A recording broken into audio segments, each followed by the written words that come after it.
Lettre 158 d'Élisabeth de la Trinité, adressée à l'abbé Chevignard, et datée du 24 février 1903.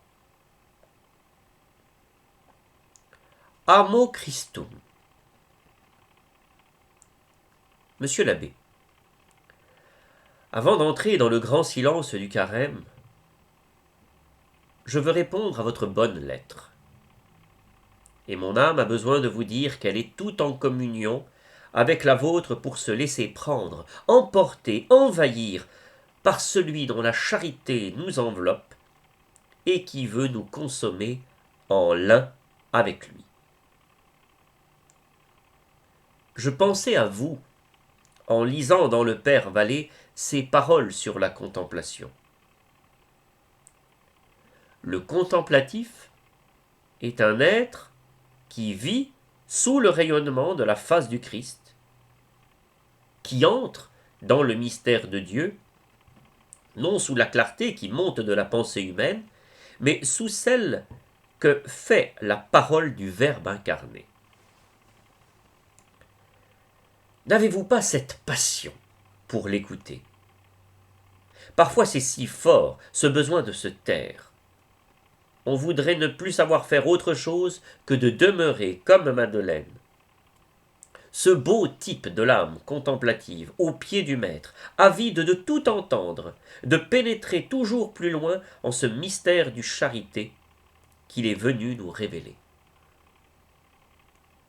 Ne trouvez-vous pas que dans l'action, alors que l'on remplit l'office de Marthe, l'âme peut toujours demeurer tout adorante, ensevelie comme Madeleine en sa contemplation, se tenant à cette source comme une affamée.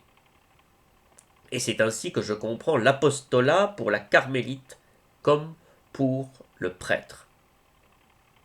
Alors, l'un et l'autre peuvent rayonner Dieu, le donner aux âmes, s'ils se tiennent sans cesse à ces sources divines. Il me semble qu'il faudrait s'approcher si près du Maître, communier tellement à son âme, s'identifier à tous ses mouvements, puis s'en aller comme lui en la volonté de son Père. Alors qu'importe ce qui se passe sur l'âme, puisqu'elle a foi en celui qu'elle aime et qui demeure en elle.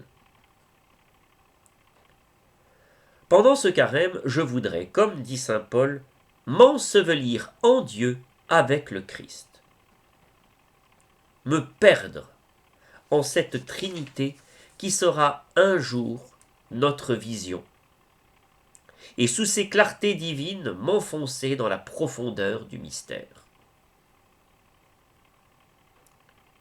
Priez, n'est-ce pas, pour que je sois toute livrée et que mon époux bien-aimé puisse m'emporter partout où il voudra. Adieu, monsieur l'abbé. Demeurons en son amour. N'est-il pas cet infini dont nos âmes ont si soif? Élisabeth de la Trinité.